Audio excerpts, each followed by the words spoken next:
नमस्कार, जनता टीवी देख रहे हैं आप। मैं आपके साथ दीक्षा शर्मा। बुलेटिन में बात करेंगे देवभूमि से जुड़ी खबरों की। भारत की शानदार जीत के बाद पर्थ में जो हुई, उसके बाद सीएम पुष्कर सिंह धामी ने सोशल मीडिया प्लेटफॉर्म एक्स पर पोस्ट कर भारतीय टीम को बधाई दी है और साथ ही उन्होंने कहा कि जिस तरह से भारतीय क्रिकेट टीम ऑस्ट्रेलिया पर भारत की ऐतिहासिक विजय, ये उन्होंने ट्वीट कर लिखा है। और भारतीय क्रिकेट टीम ने अपने शानदार प्रदर्शन से एक बार फिर क्रिकेट जगत में अपना परचम लहराया है। बेहतरीन टीम भावना के साथ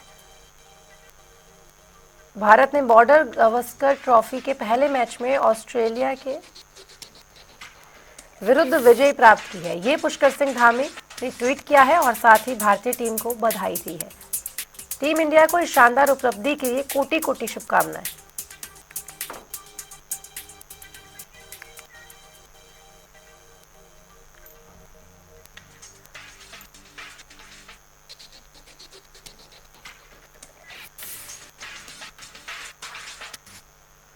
तो साथ ही सीएम पुष्कर सिंह धामी ने सोशल मीडिया प्लेटफॉर्म एक्स पर पोस्ट कर युवाओं को खेल के लिए प्रोत्साहित भी किया है। उन्होंने लिखा कि आगामी 38वें राष्ट्रीय खेलों का भव्य शुभारंभ देहरादून में होगा, जबकि समापन हल्द्वानी में किया जाएगा।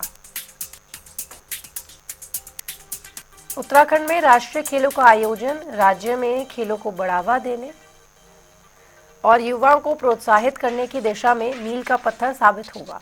ये मुख्यमंत्री पुष्कर सिंह धामी ने ट्वीट कर लिखा। और उत्तराखंड के लोग जहां भी जाते हैं अपनी सांस्कृतिक धरोहर, लोक परंपराएं, खान पान और अपनत्व की भावना को जीवित रखते हैं। घरों में हमेशा एपण और गंगा दशहरा द्वारा पत्र की सुंदर झलक देखने को मिली। उनके घरों में हमेशा एपण और गंगा दशहरा द्वार पत्र की सुंदर झलक देखने को मिलती है। ये पुष्कर सिंह धामी ने ट्वीट कर लिखा। हमारी सरकार राज्य के समग्र विकास एवं युवाओं के उत्थान के साथ ही प्रदेश की सांस्कृतिक विविधता एवं स्थानीय उत्पादों को वैश्विक पटल पर स्थापित करने के लिए प्रतिबद्धता से कार्य कर रही है।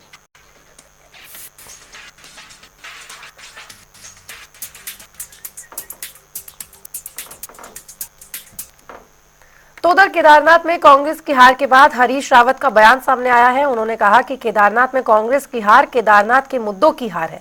हमने मुद्दों पर ही चुनाव लड़ा था, लेकिन हमारी हार हुई। इस सबक से हमें चुनावी रणनीति बदलने की जरूरत है। भू कानून, पलायन, बेरोजगारी, महिला सम्मान समेत ऐसे उत्तराखंड में जुड़े मुद्दों को उठाने का फिर क्या फायदा, जब इन मुद्दों के नाम पर मतदान ही नहीं हुआ।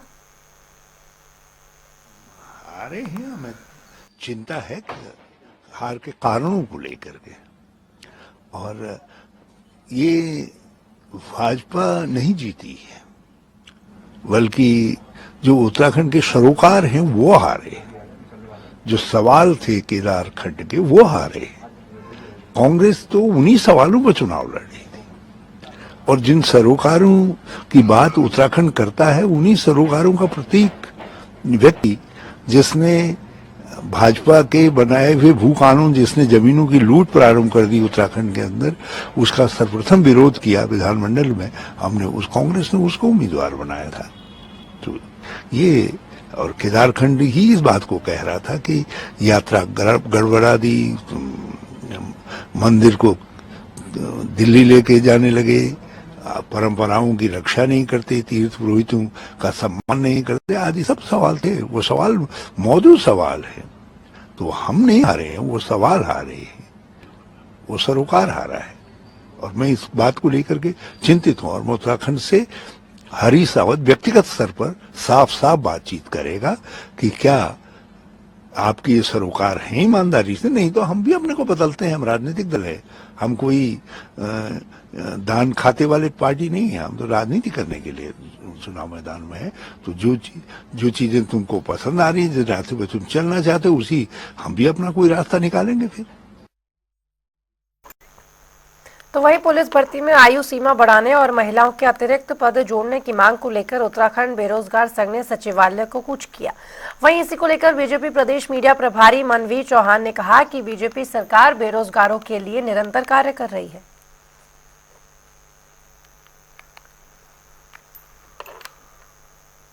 तो उधर हिमालयी राज्यों में हिमन झीलों पर खतरे को लेकर केंद्र सरकार काफी सतर्क नजर आ रही है। उत्तराखंड में भी 5 हिमन झीलों पर मंडरा रहे संकट को देखते हुए सर्वेक्षण कर आपदा नियंत्रण से संबंधित कार्य किए जा रहा है। इसके लिए कई संस्थाओं के विशेषज्ञों को टीमें भी गठित करने के आदेश जारी किए गए हैं। बता दें कि हिमालय राज्यों में ऐसी 188 हिमन झील चिन्हित की गई हैं, जिनमें उत्तराखंड की 13 झील भी शामिल है, जिनमें से 5 को जोखिम की दृष्टि से अति संवेदनशील श्रेणी में रखा गया है। वर्तमान में जो सूचना हमारे पास है, झीलें हमारी सुरक्षित हैं, पूरी तरह से कोई खतरे की बात नहीं है। बट ये था कि हमारी 5 झीलों को क्लासिफाई किया गया है संवेदनशील में, तो उसके लिए कहा गया है कि आप हर साल स्टडी कराइए, क्योंकि जब हमें सूचना मिली उसमें तक काफ़ी समय व्यतीत हो गया था और हम एक झील का सर्वे करा पाए हैं, ग्लेशियर लेक का। तो उसमें हमारी टीम गई थी, टीम ने स्टडी किया है, स्टडी करके रिपोर्ट हमारे पास आने वाली है। बाकी 4 झीलों पर अब हम अगले साल से काम करेंगे, क्योंकि इस समय वहाँ पे जाना संभव नहीं है, ग्लेशियर लेक काफ़ी हाइट पे होती हैं। तो अगले साल से फिर हमारी टीमें रेगुलर जाएंगी, साथ में एक्सपर्ट एजेंसी जो हैं वो भी जाएंगी, देखेंगी, फिर वहाँ पे क्या क्या कार्रवाई की जानी है उसको ध्यान में रखते हुए आगे की कार्रवाई की जाएगी कि क्या उसमें सुरक्षात्मक कदम उठाए जाने हैं या कोई कार्रवाई की जानी है। ये 5 जिलों में से एक हमारा चमोली ज़िले में वसुधारा है, पिथौरागढ़ ज़िले में एक है, दरमा वैली में है, एक मावन में है, एक कुथी में और दरमा में एक और है। तो ये 5 जिले हैं, अभी फ़िलहाल संवेदनशील माना गया है, उसमें कोई खतरे वाली बात नहीं किसी प्रकार से।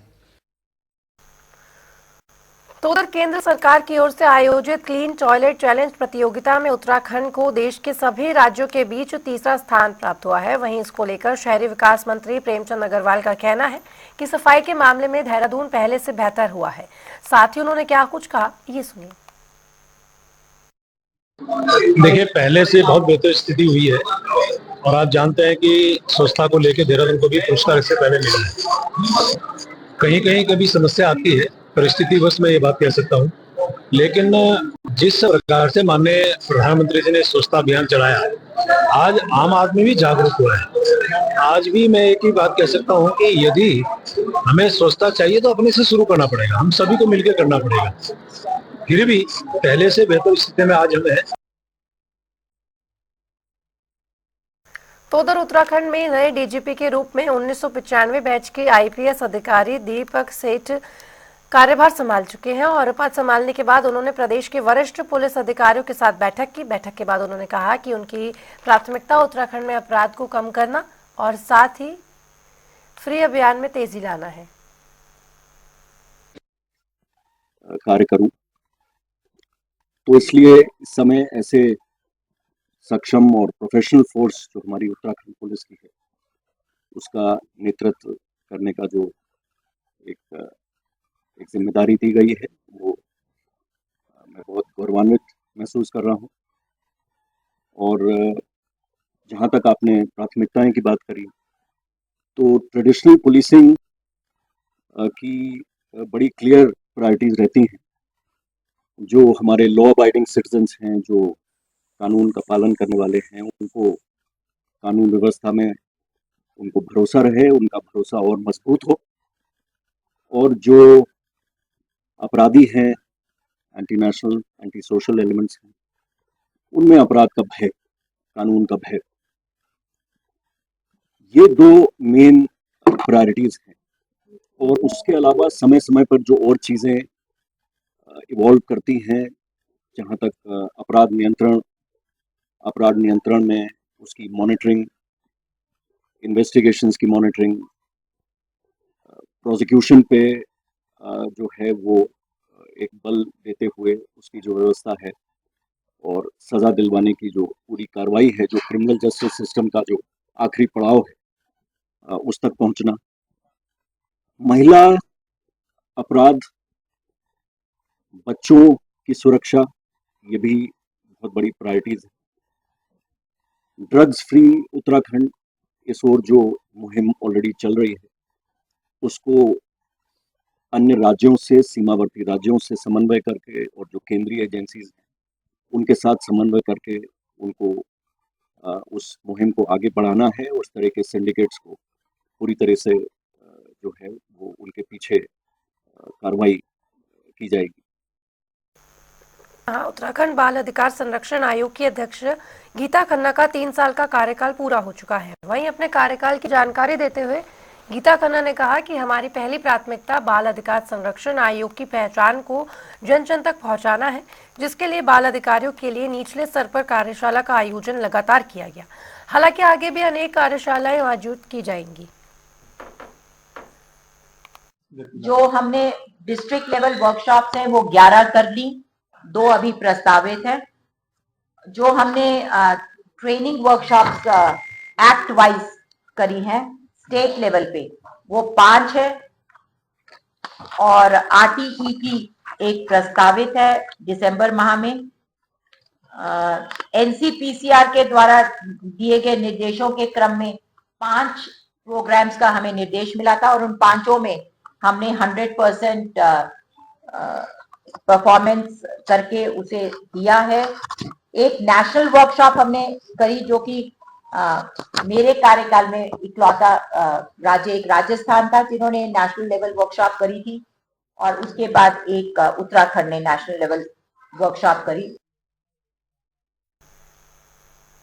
तो उधर उत्तराखंड में सशक्त भू कानून की शुरुआत सरकार ने विशेष परमिशन से खरीदी गई जमीनों की जांच से शुरू कर दी है और इसी के तहत कुमाऊं मंडल क्षेत्र में 250 वर्ग मीटर से अधिक और विशेष अनुमति से खरीदी गई जमीनों की जांच के लिए कमिश्नर ने कुमाऊं मंडल के सभी जिलों के राजस्व अधिकारियों SDM की बैठक ली। साथ ही सर्किट हाउस में हुई बैठक में कुमाऊं के कई जिलों से आए SDM और तहसीलदारों ने कमिश्नर के समक्ष विशेष अनुमति के उल्लंघन के मामले भी रखे। और देखिए, इसमें माननीय मुख्यमंत्री जी के निर्देश हुए हैं चीफ सेक्रेटरी मैम को, और चीफ सेक्रेटरी मैम ने इंटर्न अब फील्ड से ये रिकमेंडेशंस मांगी हैं भू कानून को लेके कि जो अभी अनुमतियां हैं, जो अलग अलग तरह की अनुमतियां मिलती हैं ज़मीन खरीदने की, जिसमें कृषि भूमि की अनुमति है, औद्योगिक प्रयोजन की अनुमति है, इसके अलावा 250 वर्ग मीटर से कम में जो कोई व्यक्ति उत्तराखंड से बाहर के हैं जिनको कोई भी अनुमति नहीं चाहिए वो भी ज़मीनें खरीदते हैं। तो इसमें क्या जो वर्तमान पॉलिसी है उसके तहत पहली बात तो जिस पर्पस के लिए वो ले रहे हैं वो काम हो रहा है या नहीं हो रहा है, इसको देखने के लिए मैंने अब सभी डिस्ट्रिक्ट से कुछ प्रतिनिधि बुलाए थे। और कुमाऊं में अगर वायलेशंस की बात करें, यद्यपि हम पूरा भी नहीं देख पाए हैं क्योंकि जो 250 वर्ग मीटर वाली मैटर्स हैं बहुत ज़्यादा हैं, इसमें वक्त लगेगा 2-3 महीने का और, लेकिन जितने देख पाए हैं उसमें से अभी लगभग जो विशेष प्रयोजन वाले हैं 130 वायलेशंस उसमें हैं और जो 250 वर्ग मीटर वाले हैं लगभग 100 के वायलेशंस आसपास उसमें हैं। प्राइवेट प्रॉपर्टी बनी है, उसमें बीच में थोड़ा सा बेनाप लैंड आ रही है या ऐसा रास्ता आ रहा है जिसको वो यूज़ कर रहा है, उस बात को तो हम अलग छोड़ सकते हैं क्योंकि वो लैंड बीच में है तो कोई तो उसको यूज़ करेगा ही, बशर्ते वो किसी को बेचे ना। दूसरा, उसके पास ये भी विकल्प होता है कि ऐसी ज़मीन को जो किसी भी के इस्तेमाल की ना रहे उसको वो लीज़ के लिए अप्लाई कर सकते हैं।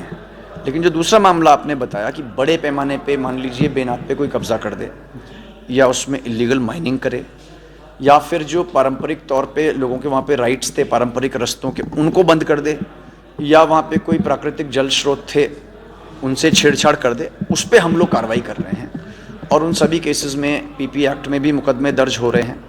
और आप कह रहे हैं अगर किसी ने ज़मीन पत्थर निकाल दिए, मिट्टी निकाल दी, उसका यूज़ कर दिया तो उसमें अवैध खनन के मामले भी हम लोग दर्ज भी कर रहे हैं और सभी SDM से मैंने कहा है कि इसको वो भी ध्यान से चेक करेंगे।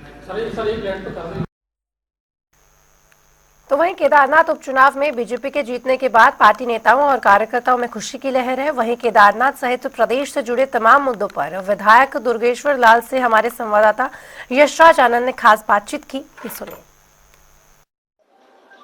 केदारनाथ विधानसभा उपचुनाव में अप्रत्याशित जीत के बाद हमारे साथ मौजूद हैं दुर्गेश्वर लाल जो पुरोला से विधायक हैं। सबसे पहले मैं दुर्गेश्वर लाल के विषय में कुछ बताना चाहता हूं कि ये पहले विधायक हैं जिन्होंने अपने क्षेत्र के कार्यों पर एक पुस्तिका भी लिखी और इस पुस्तिका की काफी सराहना की गई। अपने क्षेत्र के पहले विधायक हैं। तो सबसे पहले मेरा प्रश्न आपसे केदारनाथ पर है। केदारनाथ में चूंकि आप भी पहाड़ी क्षेत्र से ही आते हैं, आप जहाँ से विधायक है वो भी पहाड़ी क्षेत्र है, किस प्रकार से आपको लगता है कि पहाड़ी क्षेत्रों में जीतना कितना मुश्किल है? देखो, सबसे पहले तो मैं आपके चैनल के माध्यम से जितने भी आपके व्यूअर्स हैं और पूरे उत्तराखंड वासियों का प्रणाम करता हूं। और ख़ास करके आज जो विशेष दिन है ये हमारे भारतीय जनता पार्टी के लिए एक विशेष दिन है, क्योंकि हमने बाबा केदार ने भारतीय जनता पार्टी पे विश्वास जताया और वहाँ के तमाम जनमानस को मैं बधाई देना चाहता हूँ जिन्होंने भारतीय जनता पार्टी के प्रत्याशी को जो है अप्रत्याशित मतों से जिता के भेजा। और ये जीत जो है सिर्फ ओनली जो है हमारे कैंडिडेट की नहीं, भारतीय जनता पार्टी की जीत नहीं हो, वो वहाँ के केदारनाथ के तमाम उन माताओं, बहनों, बुजुर्गों और उन अंतिम छोर पे बैठे गरीब व्यक्तियों की जो जीत है। क्योंकि मैं केदारनाथ में मैं खुद चुनाव प्रचार में था और मैं अपनी विधानसभा से अगर रिलेट करूं तो केदारनाथ भी एक सीमांतवर्ती क्षेत्र है और पर्वतीय क्षेत्र है, बड़ी विषम परिस्थितियों से भरा पड़ा है। लेकिन केदारनाथ के सम्मानित जनमानस ने जो है भारतीय जनता पार्टी के प्रत्याशी पर विश्वास जताया, भारतीय जनता पार्टी पर विश्वास जताया। मुझे लगता है कि आने वाला जो समय है वो केदारनाथ की जो भी समस्याएं उन तमाम चीज़ों को जाके हमारी जो वहाँ से विधायक बनी श्रीमती आशा नौटियाल जी, उनको मैं सबसे पहले बधाई भी देना चाहता हूँ। और उनके पास जो उनके कंधों पे जो जिम्मेदारी भी बढ़ गई है, क्योंकि तमाम लोग यहाँ के पूरे प्रदेश के जो है जनप्रतिनिधि लोग वहाँ जा रखे थे और लोगों की जन समस्याएं सुनी, तो डेफिनेटली है कि आने वाले समय में वहाँ का जो विकास है वो और तेजी गति से होगा। आप चुनाव प्रचार में भी वहां पर मौजूद थे। कांग्रेस के द्वारा विभिन्न मुद्दों को उठाया गया, जैसे शिलापट को लिखा गया, केदारनाथ में के मंदिर को गुराड़ी में स्थापित करने की बात रखी गई, सोने की बात रखी गई, तो जनता का इस पर कितना प्रभाव पड़ा था? देखिए, मैं आपको बताना चाहूंगा कि कांग्रेस के पास खोखले वादे थे, ब्लेम करने के लिए उससे अलावा उनके पास कुछ था नहीं। उसका जो परिणाम कांग्रेस को दे दिया है, कांग्रेस को उनके झूठ के पुलिंदों का जो पिटारा उन्होंने खोला था, उसका जो रिजल्ट आज मिल चुका है कांग्रेस वालों को। और मैं तो आज भी कहता हूं कि कांग्रेस आज सबक ले ले इस चुनाव से कि जितना झूठ वो पूरे देश और प्रदेश में बोल रही है, वो चाहे आपके महाराष्ट्र की बात कहूँ, महाराष्ट्र में कांग्रेस और कांग्रेस के सहयोगी दलों ने एक मनगढ़ंत बातें बनाई, अननेसेसरी हमारे नेताओं को बदनाम करने का काम किया, तो उसका रिजल्ट जो है महाराष्ट्र की जनमानस ने भी दिया। एक तरफी एक जो वहाँ पे जो बैटिंग की है और वो सब कोई व्यक्ति एक विशेष करके पार्टी विशेष की बात नहीं ली। वहाँ के जनमानस ने मुद्दों को समझा, उन्होंने देखा कि हमारी जो है जीत भलाई किसमें, वही सिमिलर हमारे जो केदारनाथ में हुआ। और केदारनाथ ने शिला की बात कहो, सोने की बात कहो, ये सब कुछ उनकी मनगढ़ंत बातें थी, ठीक है। तो उसका जो है परिणाम उनको आज मिल गया और केदारनाथ के तमाम जनमानस ने जो है भारतीय जनता पार्टी पे विश्वास जताया। मुझे लगता है कि आने वाले समय में जिस तरीके से उत्तराखंड आदरणीय पुष्कर सिंह धामी जी के नेतृत्व में चौमुखी विकास कर रहा है और आने वाले समय में आने वाले 10-15 सालों तक जो इसी तरीके से चलता रहेगा, ऐसा मैं मानता हूँ। आप एक सम्मानित विधायक के रूप में अपने क्षेत्र में जाने जाते हैं, काफी लोकप्रिय आप विधायक हैं। अभी तक आपने अपने क्षेत्र में किन किन कामों को किया और आगे भविष्य में क्या रूपरेखा आपकी रहेगी? देखिए, रही मेरी विधानसभा की बात, उस पर हम किसी और दिन बात करेंगे। आज हमारे लिए एक जश्न का दिवस है, क्योंकि हमारे महाराष्ट्र में हमारी जो है एक अप्रत्याशित जीत हुई है और आपके बाबा केदार ने जो है भारतीय जनता पार्टी के ऊपर अपना विश्वास दिया। और रही मेरी प्रोला विधानसभा की बात है, मेरी जो बेसिक जो नीड है एक इंसान की, उनके लिए स्वास्थ्य की सुविधा ठीक हो जाए, जल जीवन ठीक, उनके लिए पानी की व्यवस्था ठीक हो जाए, लाइट की व्यवस्था ठीक हो जाए, एजुकेशन की व्यवस्थाएं ठीक है, ट्रांसपोर्टेशन ठीक हो जाए, ये तमाम चीज़ें मेरा एक प्रायोरिटी है। मैं चुनाव में जब कैंडिडेट था, जब मैंने चुनाव लड़ा, तभी मैंने ये बात करी थी और आज भी इसी बात पे मैं काम कर रहा हूँ और मुझे लगता है काफ़ी हद तक हमने उस पर जो है काम कर चुका है। अभी जहाँ कहीं लैक पॉइंट बचे हुए हैं उस पर काम करेंगे और आने वाले समय में अपनी विधानसभा को एक आदर्श विधानसभा बनाना है। एक अंतिम प्रश्न दुर्गेश्वर लाल जी आपसे कि आपका विधानसभा जो है वो सबसे कम ऐसा क्षेत्र है विधानसभा जो जहां पर पॉपुलेशन तो काफी अधिक है लेकिन वहां से लोग काफी कम पलायन कर रहे हैं, आखिर क्या वजह रही? देखिए, मैं आपका सबसे पहले तो धन्यवाद करता हूं कि आपने इस बात को मेरे से पूछा और आपने इसका मतलब, मुझे लगता है कि आपकी पत्रकारिता है एक ग्राउंड लेवल की है। मेरी जो विधानसभा, मेरे यहाँ प्लाइन जो जीरो के बराबर है। मेरे यहाँ प्लाइन नहीं है, रिवर्स प्लाइन है। वहाँ पे उसका प्राइम एग्जाम्पल मैं हूँ। मैं दिल्ली में रहता था, मेरे बच्चे दिल्ली में रहते थे, मैं वापस अपने घर आया हूँ और मैं वहाँ से मैंने चुनाव लड़ा है। और ऐसे करके कितने ही लोग जो दिल्ली, बॉम्बे, बाहर रहते थे वो वापस जो है परोला विधानसभा में हो, चाहे नौगांव में हो, परोला में हो, मोरी विकासखंड में हो, लोगों ने बगीचे लगाए हैं। हम बागवानी पे ज्यादा आत्मनिर्भर है। वहाँ पे बहुत सारे कैश क्रॉप्स होते हैं। टमाटर हमारे यहाँ होता है, लाल चावल हमारे यहाँ होता है, और मुझे लगता है आप उस देश के निवासी हैं। मैं अपने आप को बड़ा गौरवान्वित महसूस करता हूँ कि मेरे यहाँ का जो लाल चावल है वो हमारे यशस्वी प्रधानमंत्री जी ने आपके अमेरिका के राष्ट्रपति को जो है एक उपहार के रूप में दिया था, और आज हम अपने आप को जो है बहुत गौरवान्वित महसूस करते हैं। उसको जीआई टैग भी मिला है। और इसी तरीके से हमारे यहाँ बागवानी के क्षेत्र में आज हमारा पड़ोसी राज्य जो हिमाचल प्रदेश है उसको हम टक्कर कर देते हैं। वो मेरी विधानसभा का सबसे बड़ा पार्ट है, क्योंकि पूरे, अगर मैं उत्तराखंड की बात करूं, पूरे उत्तराखंड में अगर जितना सेब होता है उतना सिर्फ मेरे यहाँ एक न्याय पंचायत में होता है। तो यही कारण है हमारे लोग जो है वहाँ पे जीरो प्लाइन है, और लोग आना, मेरी विधानसभा में लोगों ने, कई सारे अधिकारी लोगों ने जो है वहाँ पे अपने बगीचे दे रखे हैं, कई तमाम चीजें। मुझे लगता है कि शायद अगर 2-4 चीजें ठीक हो जाए तो शायद पूरे उत्तराखंड के लिए परोला विधानसभा एक आदर्श विधानसभा बनेगी। तो हमारे साथ थे दुर्गेश्वर लाल जो पुरोला से विधायक हैं। इन्होंने केदारनाथ चुनाव पर स्पष्ट रूप से कहा कि भाजपा के कार्यों को देखकर ही केदारनाथ में जनता ने भाजपा को जिताया। और चलिए, बुलेटिन में फिलहाल इतना ही, लेकिन खबरों का सिलसिला जनता टीवी पर लगातार जारी है। नमस्कार।